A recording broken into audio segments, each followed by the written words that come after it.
عرب اتحاد برائے یمن نے کہا ہے کہ گزشتہ 24 گھنٹوں کے دوران یمن کی مارب، البیضا اور تاز کمیشن روہے میں حوثیوں کے ٹھکانوں پر 44 حملے کیے گئے۔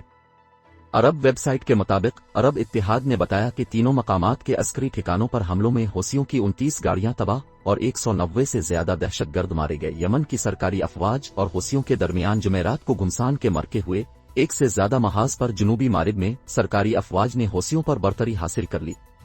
المالقہ بریگیڈ نے جنوبی مارب کے الابدیہ ضلع میں نئی پیشرفت حاصل کی ہے۔ محاذ سے ملنے والی اطلاعات کے مطابق المالقہ بریگیڈ نے الحمران اور عزلہ الصوفی علاقے پر کنٹرول حاصل کر لیا، یہ دونوں الابدیہ ضلع میں واقع ہے۔ اس سے قبل المالقہ نے الجفر علاقے کو حوثیوں کے حملوں سے محفوظ کر دیا تھا۔ الجوبا میں سرکاری افواج اور ان کے ہمنوا حریت پسندوں نے امریش سٹریٹجک چھاؤنی پر حملہ کیا ہے۔